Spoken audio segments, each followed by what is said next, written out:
पाँच पहर कर्म किया, तीन पहर सोए, एको घड़ी ना हरि भजे, तो मुक्ति कहाँ से होए। जय श्री हरि। विष्णु भगवान की जय। आप सभी का मेरे YouTube चैनल भक्ति सागर में पुनः स्वागत है। हम अपने चैनल पर पूरे आषाढ़ मास में प्रतिदिन के महात्म्य डालकर भगवान श्री हरि के चरणों को नमन करेंगे। आप सभी इस श्रृंखला में हमारे साथ रहें। आषाढ़ मास में भगवान विष्णु की भक्ति से ऐसे ही निरंतर जुड़े रहने के लिए कृपया चैनल को सब्सक्राइब अवश्य कर लें। वीडियो यदि पसंद आए तो लाइक एंड शेयर भी किया करें। पुनः भगवान विष्णु का मन में स्मरण करते हुए व भगवान श्री हरि व माँ लक्ष्मी के चरणों में वंदन करते हुए शुरू करते हैं आज का अपना वीडियो। आइए भगवान जगन्नाथ के एक अन्य भक्त की कहानी सुनते हैं। पुरानी बात है, एक सेठ के पास एक व्यक्ति काम करता था। सेठ उस व्यक्ति पर बहुत विश्वास करता था। जो भी जरूरी काम हो सेठ हमेशा उसी व्यक्ति से कहता था। वह व्यक्ति भगवान का बहुत बड़ा भक्त था। वह सदा भगवान के चिंतन, भजन कीर्तन, स्मरण, सत्संग आदि का लाभ लेता रहता था। एक दिन उसने सेठ जी से श्री जगन्नाथ धाम यात्रा करने के लिए कुछ दिन की छुट्टी मांगी। सेठ ने उसे छुट्टी देते हुए कहा, भाई, मैं संसारी आदमी हमेशा व्यापार के काम में व्यस्त रहता हूँ, जिस कारण कभी तीर्थ गमन का लाभ नहीं हो पाता। तुम जा ही रहे हो तो यह लो 100 रुपये मेरी ओर से श्री जगन्नाथ प्रभु के चरणों में समर्पित कर देना। भक्त सेठ से 100 रुपये लेकर श्री जगन्नाथ धाम यात्रा पर निकल गया। कई दिनों की पैदल यात्रा करने के बाद वह श्री जगन्नाथपुरी पहुंचा। मंदिर की ओर प्रस्थान करते समय उसने रास्ते में देखा कि बहुत सारे संत, भक्तजन, वैष्णवजन हरि नाम संकीर्तन बड़ी मस्ती से कर रहे हैं। सभी की आंखों से अश्रु धारा बह रही है। जोर जोर से हरि बोल गूंज रहा है।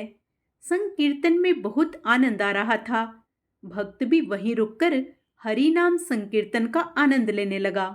फिर उसने देखा कि इतनी देर से संकीर्तन करने के कारण संकीर्तन करने वाले भक्तजनों के होठ सूख गए हैं। वे दिखने में कुछ भूखे भी प्रतीत हो रहे हैं।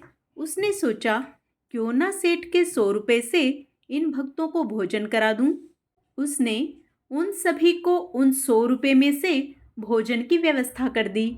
सबको भोजन कराने में उसे कुल 98 रुपये खर्च आए।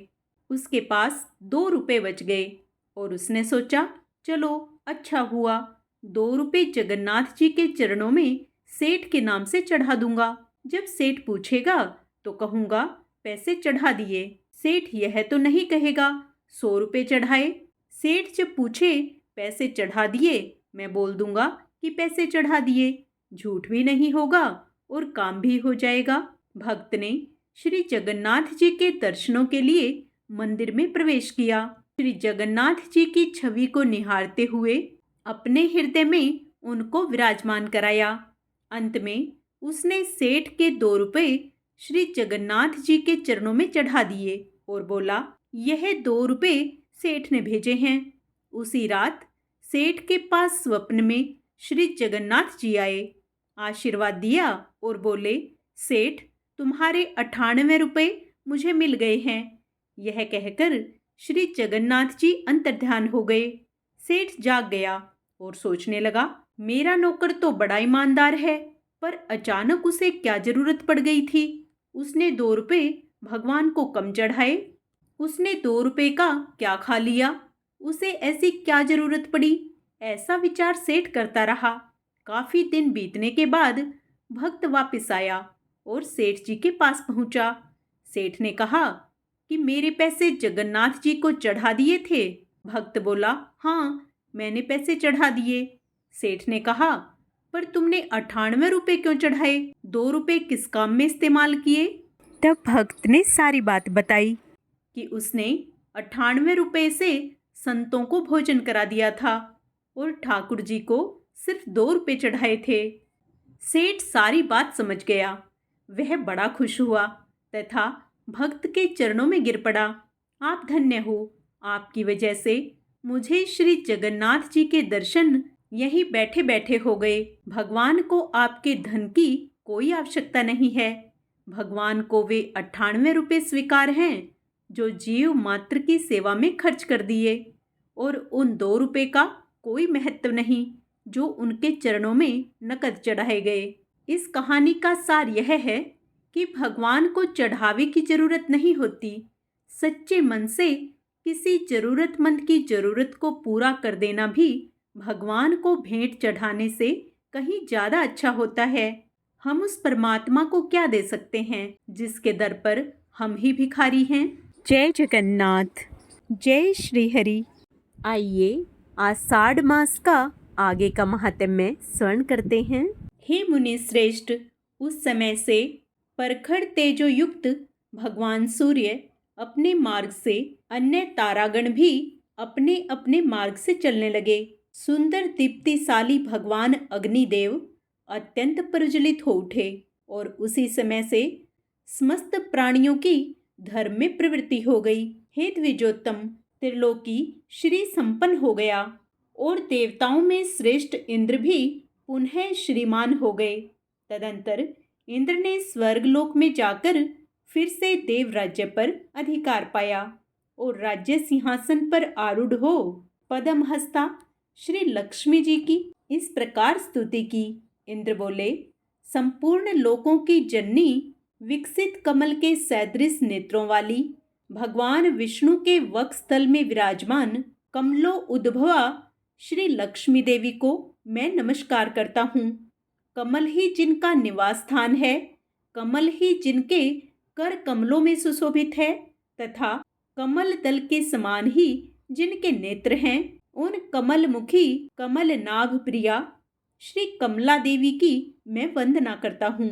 हे देवी, तुम सिद्धि हो, सवधा हो, स्वाहा हो, सुधा हो और त्रिलोकी को पवित्र करने वाली हो तथा तुम ही संध्या, रात्रि, प्रभा, विभूति, मेधा, श्रद्धा और सरस्वती हो।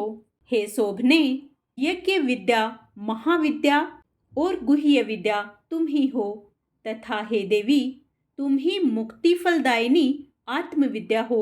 हे देवी, तर्क विद्या, वेद त्रयी, वार्ता और दंड नीति, राजनीति भी तुम ही हो। तुम ही ने अपने शांत और उग्र रूपों से यह समस्त संसार व्याप्त किया हुआ है। हे देवी, तुम्हारे बिना और ऐसी कौन स्त्री है जो देव देव भगवान गदाधर के योगीजन चिंतित सर्व यज्ञ में शरीर का आश्रय पा सके।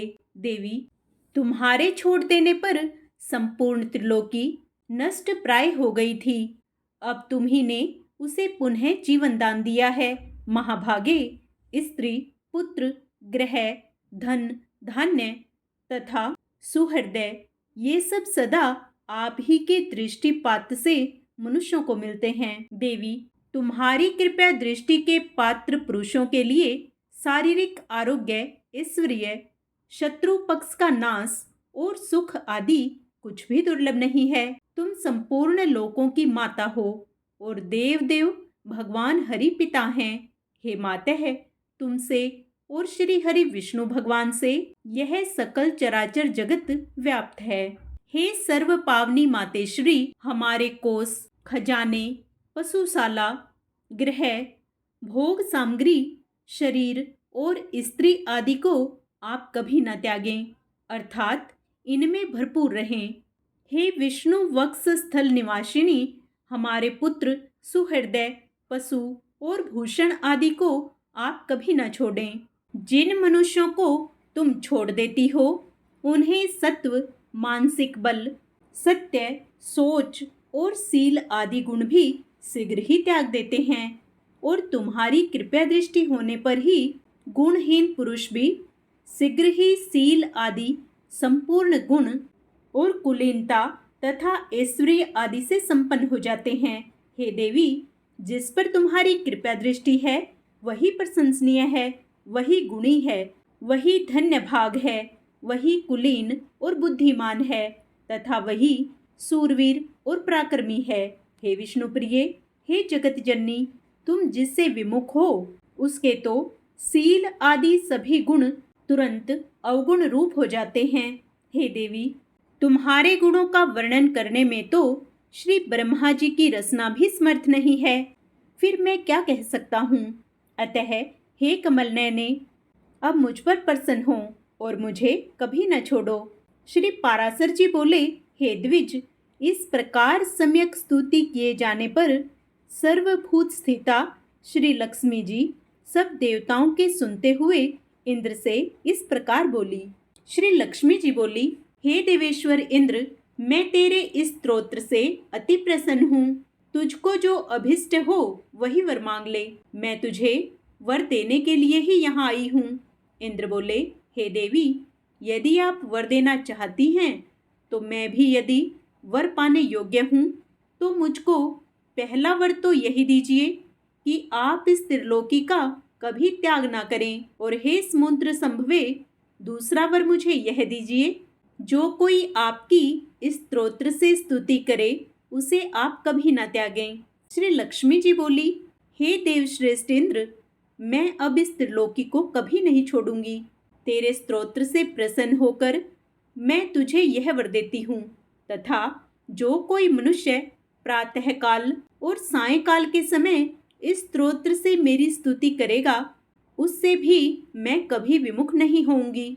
श्री पाराशर जी बोले, हे मैत्रेय, इस प्रकार पूर्व काल में महाभागा श्री लक्ष्मी जी ने देवराज की स्तोत्र रूप आराधना से संतुष्ट होकर उन्हें ये वर दिए।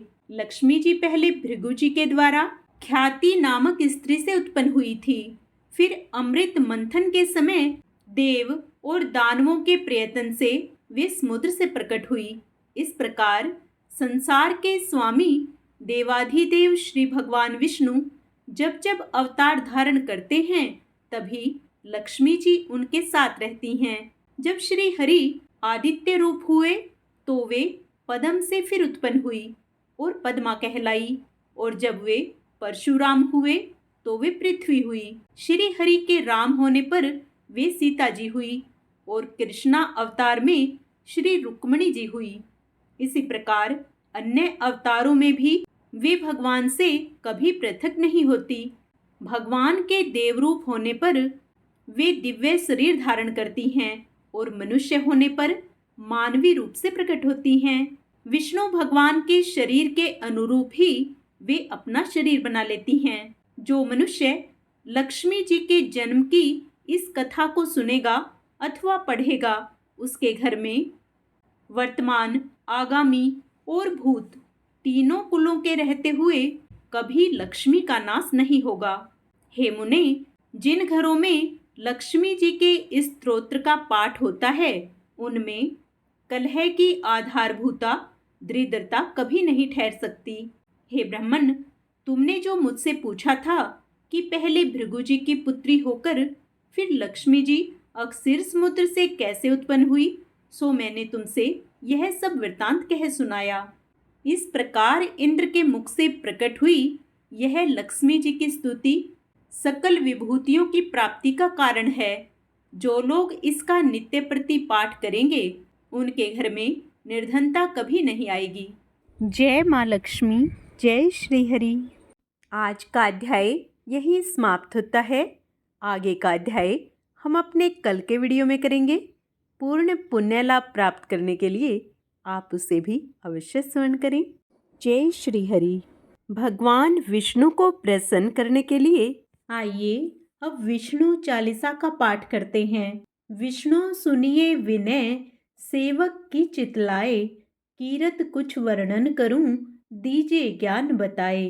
नमो विष्णु भगवान खरारी, कष्ट न सावन अखिल बिहारी, प्रबल जगत में शक्ति तुम्हारी, त्रिभुवन फैल रही उजियारी। सुंदर रूप मनोहर सूरत, सरल स्वभाव मोहिनी मूरत, तन पर पीतांबर अति सोहत, बैजंती माला मन मोहत। शंख चक्र कर गदा विराजे, देखत दैत्य असुर दल भाजे, सत्य धर्म मद लोभ न गाजे, काम क्रोध मद लोभ न छाजे। संत भक्त सज्जन मन रंजन, धनुज असुर दुष्टन दल गंजन। सुख उपजाए कष्ट सब भंजन, दोष मिटाए करत जन सज्जन। पाप काट भव सिंधु उतारण, कष्ट नाश कर भक्त उबारण। करत अनेक रूप प्रभु धारण, केवल आप भक्ति के कारण। धरणी धेनु बन तुम्हि पुकारा, तब तुम रूप राम का धारा। भारे उतारे असुर दल मारा, रावण आदिक को संहारा। आप वाराह रूप बनाया, हिरणाक्ष को मार गिराया। धर्म तस्य तन सिंधु बनाया, 14 रत्नन को निकलवाया। अमिलख असुरन द्वंद मचाया, रूप मोहिनी आप दिखाया। देवन को अमृत पान कराया, असुरन को छवि से बहलाया। वेदन को जब असुर डुबाया, कर प्रबंध उन्हें ढूंढवाया। मोहित बनकर खल ही नचाया, उस ही कर से भस्म कराया। असुर जलंधर अति बलदाई, शंकर से उनकीन्ह लड़ाई। हार पार शिव सकल बनाई, कीन सती से छल खल जाई। सुमिरन कीन तुम्हें शिवरानी, बतलाई सब विपत कहानी। तब तुम बने मुनीश्वर ज्ञानी, वृंदा की सब सूरति भुलानी। देखत 3 धनुज सैतानी, वृंदा आए तुम्हें लपटानी। हो स्पर्श धर्म क्षति मानी, हना असुर उर शिव सैतानी। कूर्म रूप धर सिंधु मझाया, मंद्राचल गिरि तुरंत उठाया। शंकर का तुम फंद छुड़ाया, भस्मासुर को रूप दिखाया। तुमने ध्रुव प्रहलाद उबारे, हिरणाकुश आदिक खल मारे। गणिका और अजामिल तारे, बहुत भक्त भव सिंधु उतारे। हरहु सकल संताप हमारे, कृपया करहु हरि सिरजनहारे। देखहूँ मैं निज दर्श तुम्हारे, दीन बंधु भक्तन हितकारे। चाहता आपका सेवक दर्शन, करहु दया अपनी मधुसूदन। जानो नहीं योग्य जब पूजन, होए यज्ञ स्तुति अनुमोदन।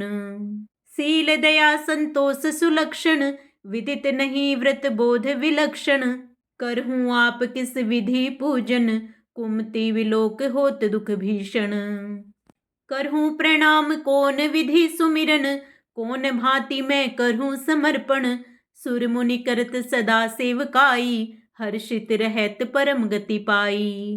दीन दुखिन पर सदा सहाई, निज जन जान लेव अपनाई। पाप दोष संताप नशाओ, भव बंधन से मुक्त कराओ। सुत संपत्ति दे सुख उपजाओ, निज चरणन का दास बनाओ। निगम सदा ये विनय सुनावे, पढ़े सुने जो जन सुख पावे। इति श्री विष्णु चालीसा। विष्णु भगवान की जय। जय श्री हरि।